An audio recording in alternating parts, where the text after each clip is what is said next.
pourquoi avoir écrit un livre sur le pétrole? D'emblée, d'aucuns penseront que ma formation doit être très très éloignée de la matière des hydrocarbures. Pourquoi donc nous être intéressés à cette affaire au point de produire un document, un livre? D'abord parce que il y a un débat que les gens ont essayé de diluer en faisant croire, en tout cas certains, que le pétrole était quelque chose de tellement complexe. Et tenez-vous bien, à chaque fois qu'on veut verser dans les mauvaises pratiques et dans la magouille, on vous dit que c'est très technique. Ça veut dire que personne ne doit en parler. C'est trop technique même. L'autre jour à l'Assemblée nationale, un député a dit pour parler de pétrole, il faut comprendre l'anglais. C'était extraordinaire. Et le lendemain, j'ai rencontré Madame le ministre des Mines qui arrivait. Je lui ai dit, elle me dit quoi? Pardon, j'ai dit, puisqu'il faut parler anglais pour parler de pétrole, je crois que pour parler des mines, il faut comprendre chinois. Ou polonais, comme mon ami Gakou. Bref. Mais à chaque fois qu'on veut verser dans la magouille et dans le maquillage, on va vous parler de technicité, on va vous parler de secret et de réserve, de mystique ou de mystérieux dans le débat qui est posé. D'abord, je crois qu'on n'est pas là pour parler de géologie. On n'est pas là pour parler de la nature de la matière trouvée. Est-ce que c'est du gaz de tel degré ou de telle qualité? Est-ce que c'est du pétrole de tel degré ou de telle qualité? À quelle profondeur on l'a trouvé? Ça, nous le laissons aux géologues. Ce n'est pas ça le débat. Mais une fois qu'on est dans ce cadre-là, et même en amont, avant qu'on ait dit qu'on trouve, l'activité pétrolière est régie par un droit particulier qui est contenu dans un document, dans un corpus qui s'appelle le Code pétrolier. C'est du droit, rien que du droit. Au même titre que tous les autres droits. Tous les autres droits, c'est le Code pétrolier. On n'y parle ni chinois, ni anglais, ni arabe. On y parle du français. Et on n'y parle pas de géologie. On vous parle d'un cadre juridique, technique et financier concernant l'activité pétrolière. C'est le régime fiscal, c'est les conditions d'octroi des autorisations, c'est les conditions de résiliation de ces autorisations, c'est les conditions de l'exploration, de l'exploitation, ainsi de suite. C'est du droit, article par article, complété par un décret d'application, évidemment, comme tous les textes de loi. Alors, nous avons considéré qu'il y avait quand même un problème. Nous devons tous comprendre l'importance de la matière par rapport à un État ou à un pays donné, sur ses perspectives économiques, sur le potentiel que ça peut représenter, mais sur les risques et les dangers également que constitue ce produit. Au plan mondial aujourd'hui, si on doit parler de l'importance économique, il y a plus de 8 milliards de dollars de flux commerciaux par jour. Rien que pour le commerce du pétrole. C'est-à-dire qu'on ne parle pas de l'activité en aval, notamment le secteur automobile, ainsi de suite, ainsi de suite. Sur les 30 plus grandes entreprises au monde, plus de la moitié, c'est-à-dire 16, sont des entreprises qui évoluent dans le secteur pétrolier. Que ce soit en amont avec les majors, comme on les appelle, ou que ce soit l'industrie automobile en tant que telle. Donc, en moins de 100 ans, le pétrole est devenu l'enjeu le plus stratégique qui explique énormément de choses dans la géopolitique mondiale.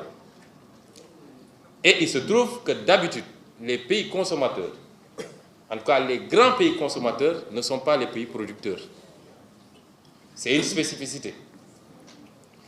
Les États-Unis et l'Europe réunis consomment à eux seuls plus de 4 millions de tonnes par jour, c'est-à-dire 30 millions de barils.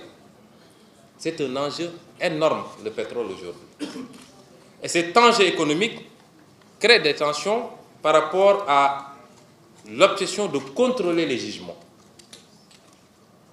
Avant, c'était ce qu'on appelait la diplomatie canonnière, où les États n'avaient d'autre option que d'occuper par force les territoires qu'ils considéraient extrêmement fertiles, intéressants en matière de production pétrolière.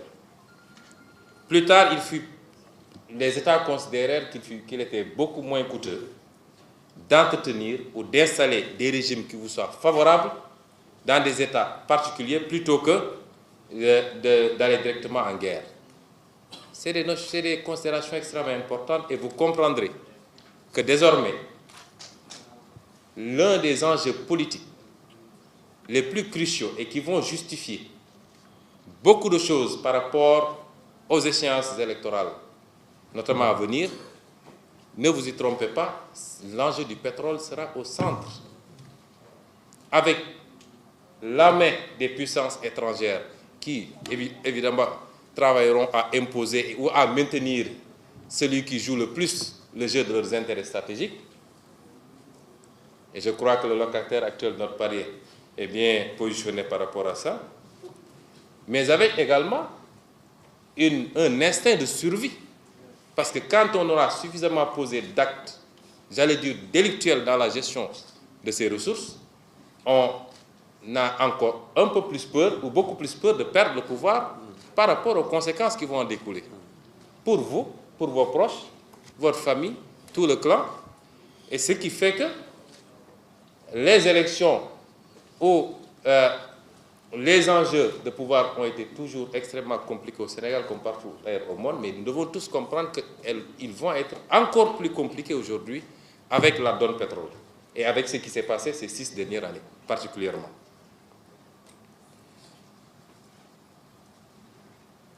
Ça ne date pas d'aujourd'hui, ça a toujours été comme ça. Les interventions, l'opération Ajax au Royaume-Uni avec Mossadegh en Iran, ce qui s'est passé dans beaucoup d'autres pays et ce qui se passe encore. Toutes les guerres qui se passent actuellement tournent essentiellement autour de cet enjeu-là de contrôle de ces ressources stratégiques pour les grands pays consommateurs. Il est important, donc, quand on annonce des découvertes au Sénégal, il est important que le débat soit posé pour qu'on nous évite cela.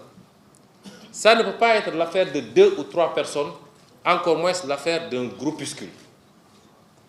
C'est un enjeu national qui concerne 14 millions de Sénégalais, qui peut constituer une formidable opportunité de mettre ce pays définitivement sur les rails, mais qui peut, dans la même veine, en tout cas, si on y prend garde, être une malédiction, comme on a l'habitude de l'appeler, la malédiction des ressources naturelles et particulièrement du pétrole. Alors, dès que le problème s'est posé, durant toute l'année 2016, les débats sont partis dans tous les sens. Ça a commencé d'ailleurs en 2015, ça s'est prolongé en 2016. Mais nous étions rendus compte que ça semblait aller vers une cacophonie générale. Et l'une des parties jouait à complètement noyauter le débat, notamment le gouvernement. D'abord, ça a commencé par dire que tous ceux qui parlent du pétrole n'en connaissent absolument rien. Qu'ils n'ont absolument vu aucun document, que c'est très technique, que le président étant un géologue, il connaît très bien ce qu'il fait. Ainsi de suite, ainsi de suite. Et quand les gens ont commencé à sortir avec des éléments de preuve, le débat a changé de sens et s'est allé jusqu'à l'expression de menaces contre les gens qui parlent de pétrole. Je me rappelle d'ailleurs de la fameuse sortie du « plus laisser prospérer les propos diffamatoires, les allégations sans fondement et les attaques malveillantes, sans aucune preuve, avec nul autre dessein que de jeter le discrédit sur l'État, ses institutions et les citoyens, comme je le rappelais tout à l'heure. Le gouvernement prendra toutes ses responsabilités pour défendre l'intérêt national.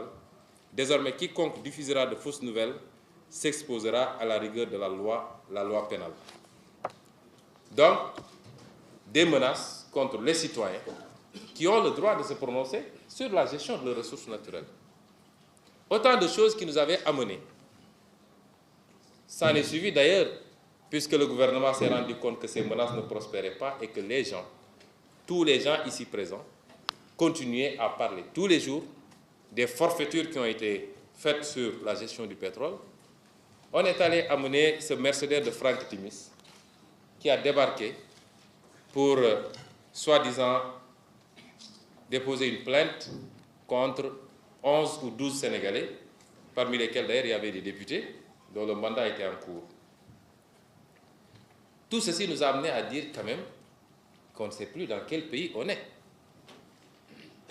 Qu'un groupe, et prenez bien, observez bien ce qui se passe, la gestion du pétrole, vous allez avoir le grand frère qui a le pouvoir de signature des décrets, le frère qui était mandataire et gérant de Petrotim, le beau-père qui est PCA de, comment ça s'appelle encore, de Petrosen, l'autre qui est PCA, le membre du parti qui est PCA de la SAR, celui qui l'a recruté à Petrosen, qu'on bombarde à Petrogaz quand il y a eu la panique généralisée. Mais une gestion extraordinairement articulée et quadrillée par un groupe, un clan qui est ensemble depuis plus de 20 ans, 25 ans, 30 ans.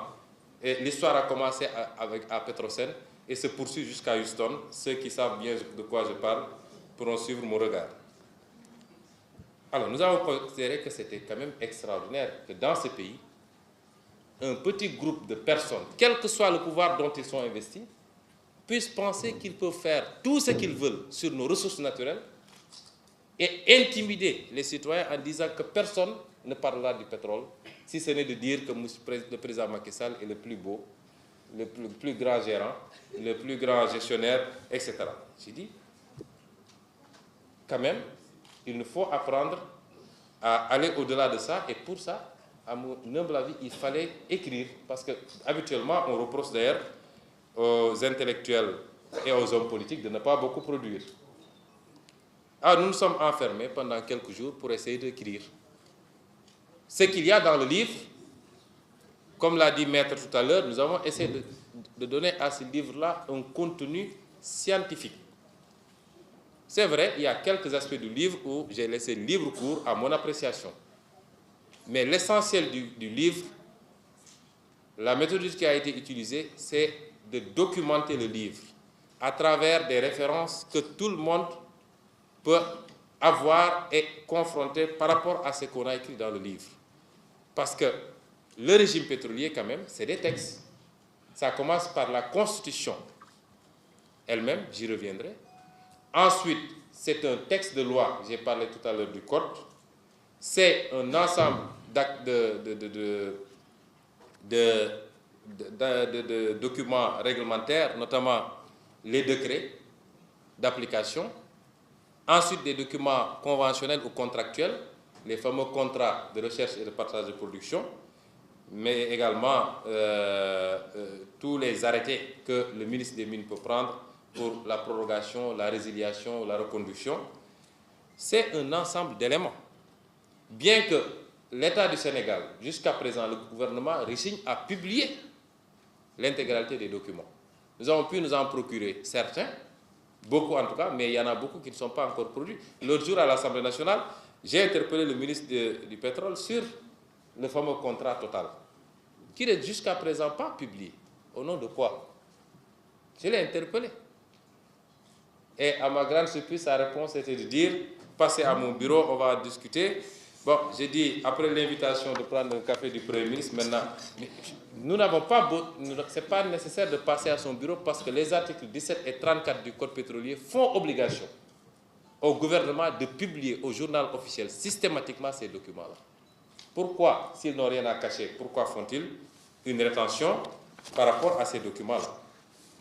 S'y ajoute qu'aujourd'hui, les ressources naturelles appartiennent au peuple sénégalais. L'article 25.1 de la Constitution, qu'ils ont soumis il y a quelque temps, parce qu'avant, en dehors peut-être du préambule de la Constitution qui renvoyait à la Charte africaine des droits de l'homme, il n'y avait pas une disposition expresse qui réglait ces questions-là. Il n'y avait que l'article 4 du Code pétrolier qui disait simplement que l'État exerce sur l'ensemble du territoire de la République du Sénégal des droits souverains aux fins de la prospection, de la recherche, de l'exploitation et du transport des hydrocarbures. Mais depuis le référendum, l'article 25.1 de la Constitution dit que les ressources naturelles appartiennent au peuple. Elles sont utilisées pour l'amélioration de ses conditions de vie. L'exploitation et la gestion des ressources naturelles doivent se faire dans la transparence et de façon à générer une croissance économique, à promouvoir le bien-être de la population en général et à être écologiquement durable. C'est une évolution extrêmement importante parce que c'est la hiérarchie des normes, la norme suprême, la Constitution qui reconnaît la souveraineté du peuple sénégalais et qui donne simplement à l'État un pouvoir de gestion, mais dans le sens de l'intérêt du peuple sénégalais. Et à partir de ce moment, le débat doit être permanent sur la gestion de ces ressources-là. Le ministre Etienne Alassane Sall a posé tout à l'heure un débat. Quel empressement y avait-il à signer tous ces contrats-là, puisque nous savions tous que le Code de 1998 avait été voté sous le sceau de l'incitation, de l'attractivité, et donc a conféré des avantages exorbitants aux entreprises pour qu'elles viennent investir. Mais à partir du moment où on a dit qu'on a découvert du gaz de bonne qualité au nord et du pétrole de bonne qualité à Sangomar, la sagesse aurait voulu qu'on s'arrête, qu'on revise d'abord ce code-là pour le rendre beaucoup plus intéressant et beaucoup plus attrayant dans la défense des intérêts du peuple sénégalais, avant maintenant d'ouvrir d'autres concessions. Qu'est-ce qui justifiait l'empressement du président Macky Sall à signer plus de 12 sur les 18 blocs, plus de 12 blocs sur les 5 dernières années, dont pratiquement les 8 ont été signés entre les premières découvertes et maintenant. Qu'est-ce qui justifiait ça? Et c'est pourquoi c'est ridicule de l'entendre lors de son message le 31 décembre à la Nation, dire qu'il va soumettre, après concertation de toutes les forces vives de la Nation, il va soumettre un projet de code minier code pétrolier à l'Assemblée. J'ai dit, mais de qui se moque-t-on? Après avoir vendangé tout le pétrole et le gaz sénégalais. Parce que ce qu'il faut savoir, c'est que les contrats signés sont signés pour une période de 25 ans, renouvelable pour 2 périodes de 10 ans. C'est ça la vérité. Et que les entreprises pétrolières ont bétonné ces clauses-là en disant clairement dans les contrats qu'il ne peut être remis en cause les avantages, notamment fiscaux du moins, les clauses financières issues des conventions qui ont été signées. Donc, si aujourd'hui on vote un nouveau code des mines, code du pétrole, on stabilise ces clauses-là, c'est-à-dire dans les 25 ans à venir pour un contrat signé aujourd'hui, il est impossible pour le Sénégal de remettre en cause les clauses contractuelles qu'il a signées. Et comme l'a dit le ministre, on a tout fait pour que même en cas de contentieux, l'arbitrage ne se fasse pas au Sénégal parce que c'est le CERDI à Paris qui procède à l'arbitrage. Et c'est extrêmement grave que maintenant on nous parle de soumettre un nouveau code à l'Assemblée nationale. Alors, ce qui nous a amené, nous, à nous dire qu'il était important que ces enjeux-là fassent l'objet d'un débat quand même. Que le maximum de citoyens soient informés de ces enjeux-là. Et c'est pourquoi nous avons pris sur nous de nous enfermer pour écrire ce livre-là. Nous l'avons écrit en 3 parties. La première partie est une partie explicative. Il était bon que nous fassions l'historique de la prospection pétrolière au Sénégal, qui n'a pas démarré, comme le disait le Premier ministre en 2017, puisqu'il disait que c'est seulement en 2015, avec l'avènement de Macky Sall, après il ajoute tombé Waral Aïgaf ou je ne sais quoi, qu'on a découvert du pétrole, comme si le pétrole le président Macky Sall l'avait amené dans ses valises. La prospection au Sénégal a commencé, en tout cas les archives que nous avons pu visiter, en 1917. Et les premières découvertes ont eu lieu dans les années 60 avec le Dôme Flore en Casamance. Déjà en 1952, il y avait des traces de bitume qu'on avait trouvées à gauche, à droite. Donc ça n'a pas démarré avec le président Macky Sall.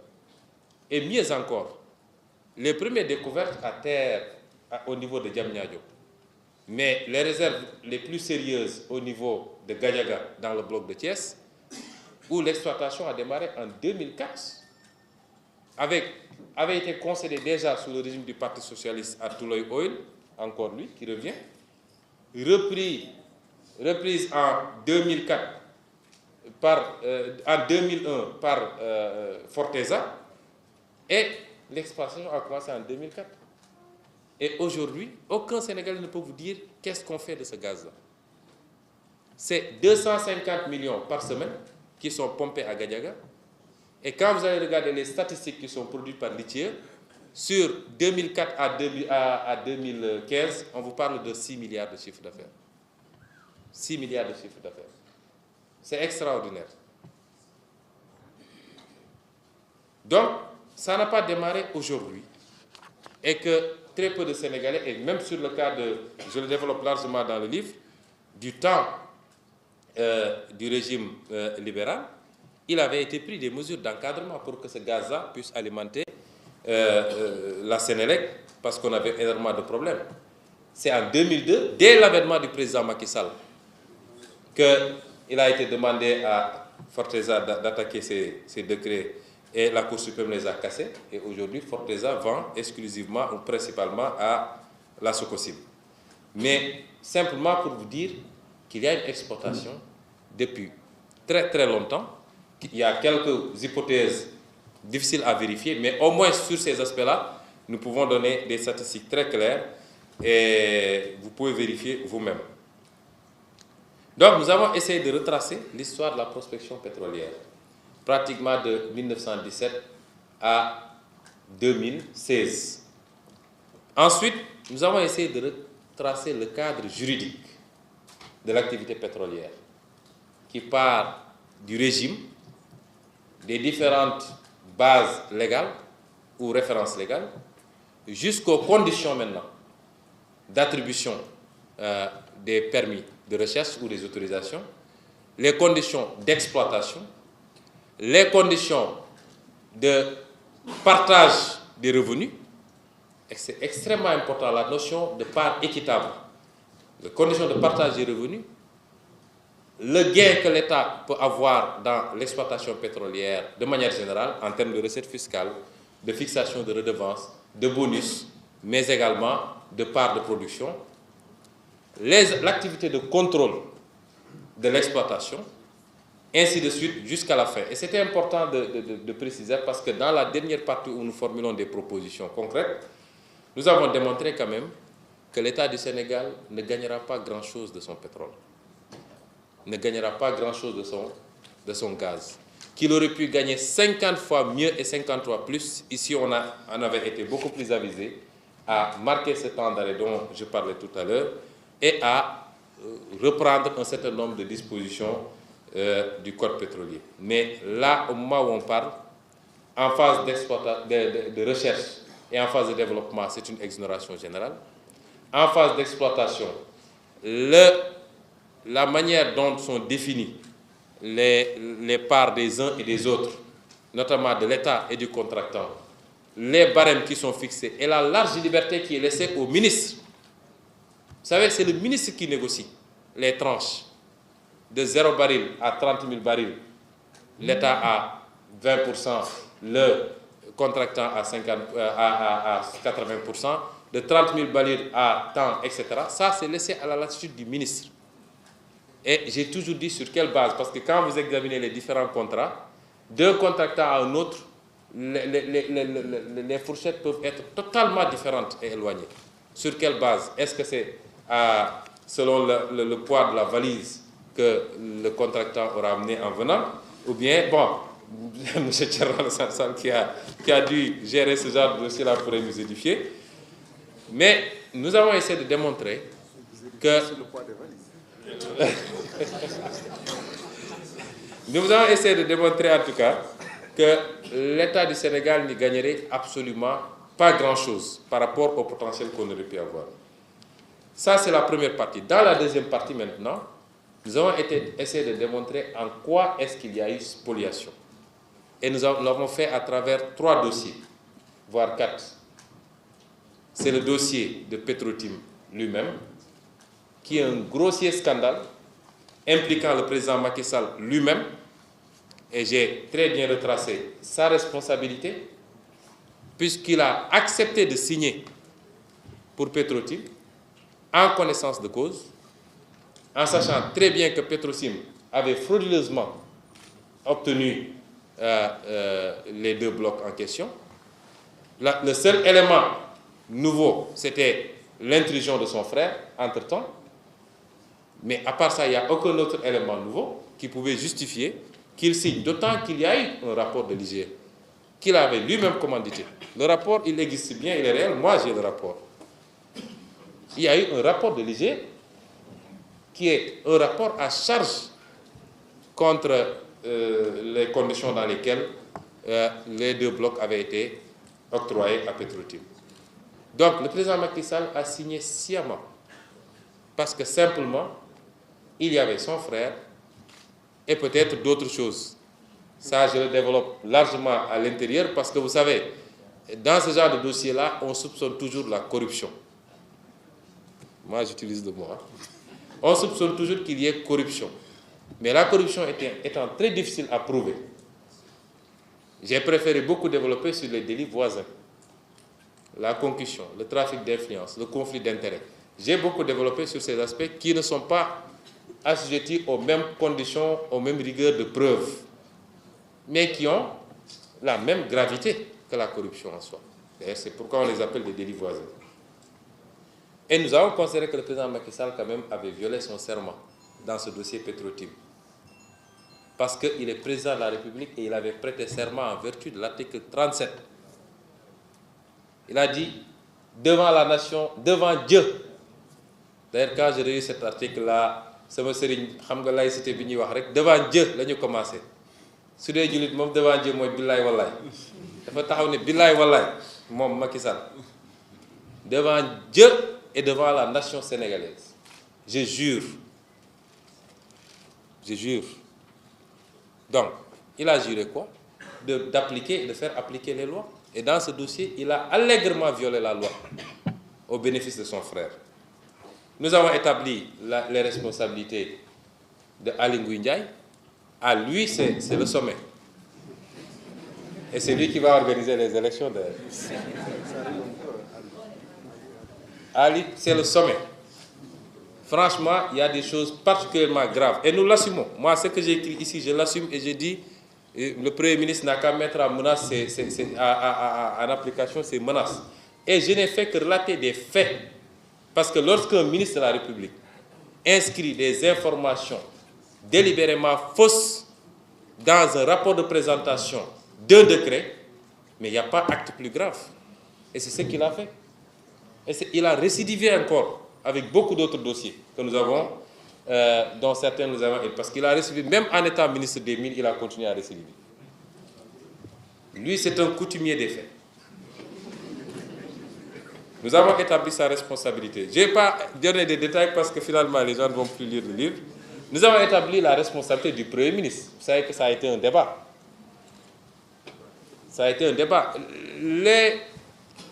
Le pouvoir, lorsqu'il a compris qu'il était acculé et dos au mur, parce que j'ai eu vous le dire, ce dossier-là, mais c'est une épine entre les doigts de Macky Sall. Et il le sait. Ils ont très mal sur ce dossier, parce qu'ils savent très bien que tout ce qu'on leur a reproché dans ce dossier est vrai.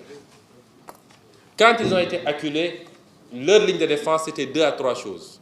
Je l'ai dit tantôt, oui, le pétrole, c'est technique, etc. Deuxièmement, voilà, nous ne pouvons pas ne pas signer parce que c'est la continuité de l'État. La continuité de l'État. Ça ne les a pas empêchés, et je le rappelle ici, de résilier des contrats pétroliers même, qu'ils ont considérés non fondé parce qu'il a été signé à la hâte entre les 2 tours. C'est le cas de Diourbel d'ailleurs, et de l'autre bloc qu'on avait donné à Franck Timis qu'ils ont récupéré dans le cadre d'African Petroleum.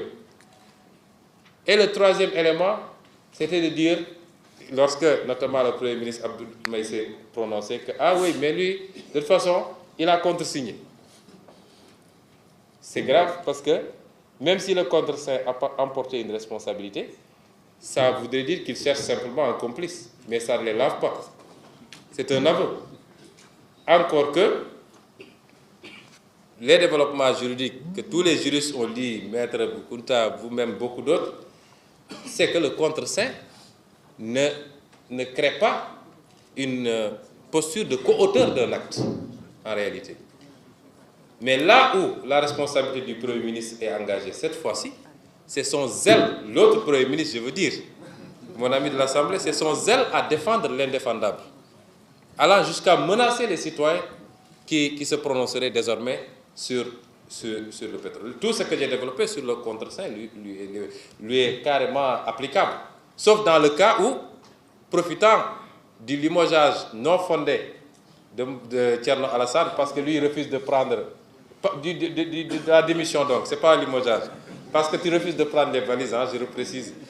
Mais profitant de cette situation-là, le Premier ministre est devenu ministre du pétrole et s'est empressé de signer le dossier de pétrole. Là, ça dépasse la compétence du Premier ministre et là, il engage sa responsabilité personnelle. Bref, le cas Aliou Sall, qui est un cas particulier. Ah, voilà un homme qui a servi de cheval de Troie à Franck Timis. La même méthode qu'il a appliquée un peu partout. Là-bas, c'est un fils de président ou de présidente qu'il va prendre. Là-bas, c'est le frère du président Compaoré, etc. Partout où il passe, parce que c'est un trafiquant d'influence. Franck Timis n'avait aucune aptitude. Il ne remplissait pas les critères financiers, ni les critères techniques. Et partout où il passe, il a fait ça. J'ai fait de long développement en faisant des recherches sur l'homme pour vous dire que c'est des aventuriers et des bandits financiers que le président Macky Sall a introduit dans notre pétrole. Et c'est là où se trouve le danger d'ailleurs. Le mal, il est là.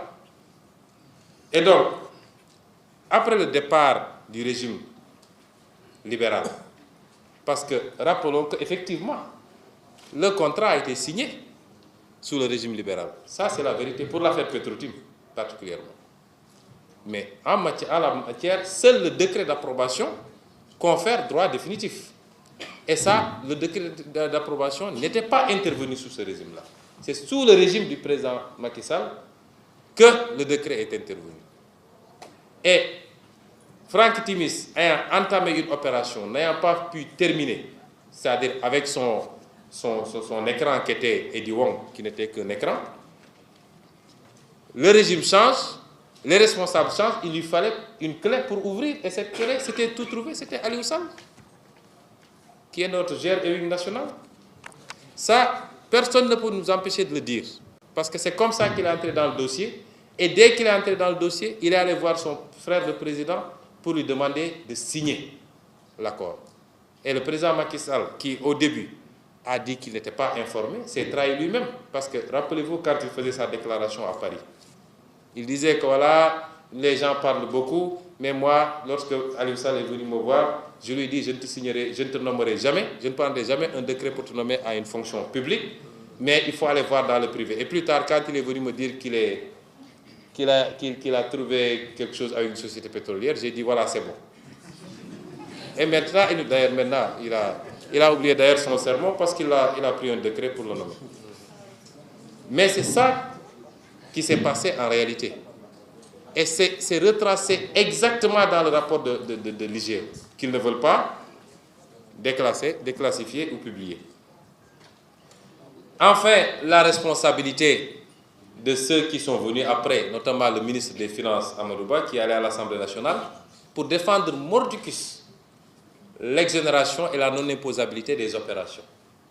En sachant lui-même, en tant qu'inspecteur des impôts, que ce qu'il raconte n'est pas vrai.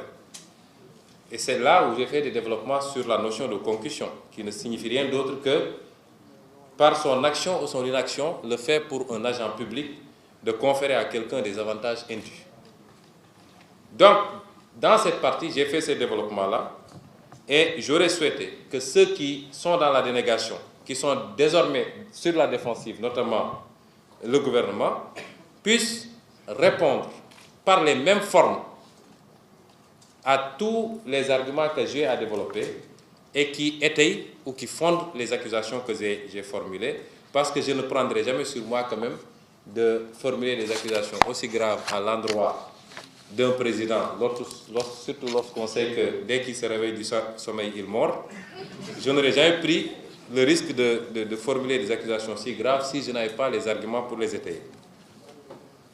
Enfin, dans l'avant-dernière partie, nous avons interpellé le peuple sénégalais.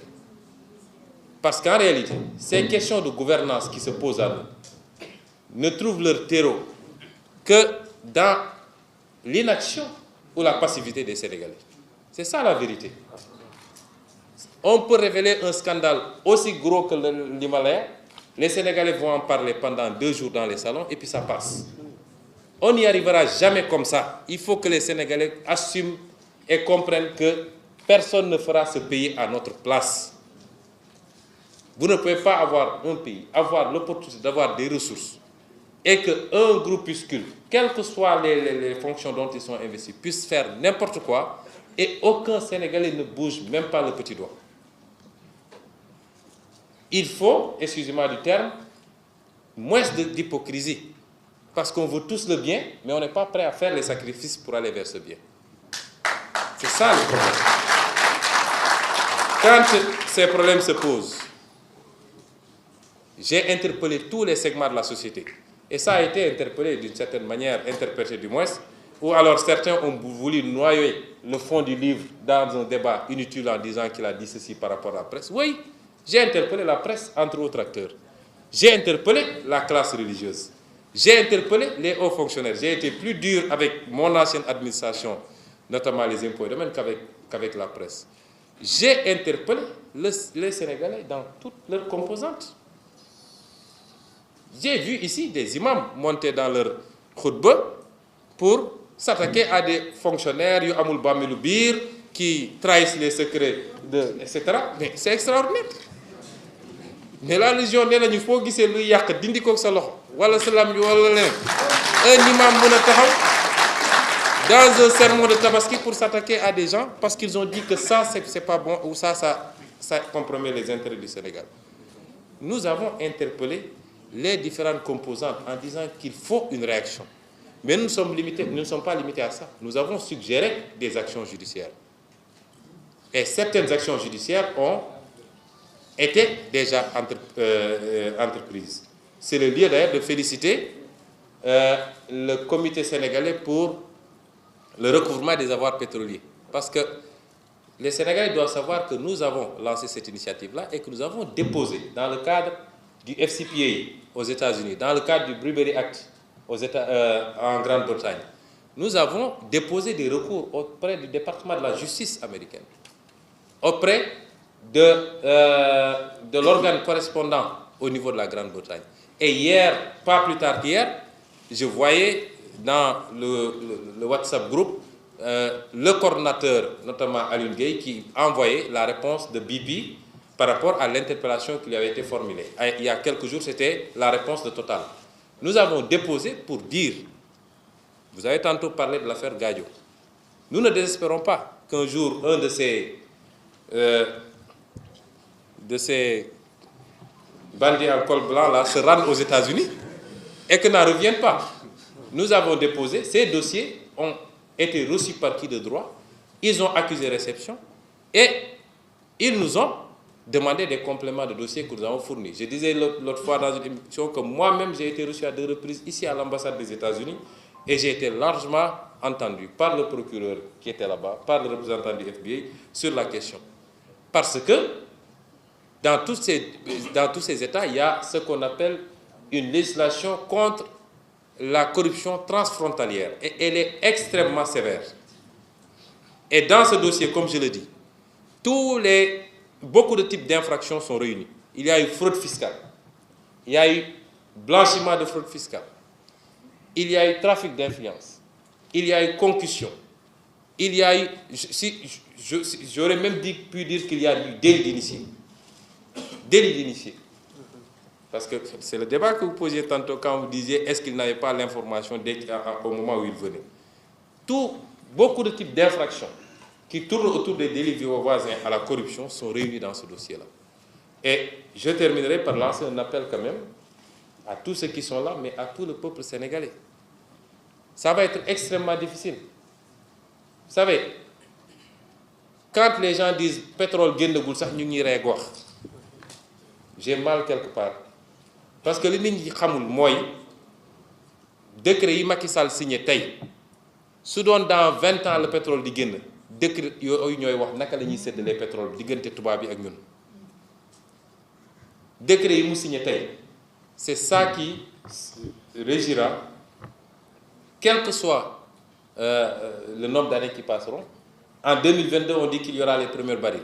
C'est les décrets que le président Macky Sall avait signés en 2012, renouvelés en 2016, qui vont définir les conditions de partage de ces produits-là. Et pour remettre en cause ces décrets-là, il va falloir, en tout cas moi je le dis, et je l'ai dit dans l'ouvrage, personnellement, si j'étais président de la République, ou si j'étais dans l'équipe qui gouvernera le Sénégal, qui devra gouverner le Sénégal, tous ces contrats devront faire l'objet de renégociation. Ou à défaut, on nationalisera. Parce que le peuple sénégalais a plus besoin de ces ressources-là que les multinationales et les pays étrangers auxquels le président Macky Sall a voulu les livrer. J'en aurais terminé parce que j'ai été long et je me perds dans mes documents quand j'aurais dit simplement que j'invite les Sénégalais à lire et à comprendre cet ouvrage. Sans passion, j'ai tout fait pour que l'ouvrage soit un ouvrage scientifique. J'invite également le gouvernement à sortir des polémiques politiciennes et stériles qui n'ont d'objectif que de brouiller l'opinion et de me répondre dans les mêmes formes ou d'accepter qu'un débat public se tienne sur la gestion de ces dossiers-là. Ce n'est pas seulement le dossier de Petro-Tim, c'est le dossier de Petro-Tim, c'est le dossier de Forteza, c'est le dossier de Ovidiu Tender, énormément de dossiers qui ont été gérés de manière scandaleuse par le régime du président Macky Sall.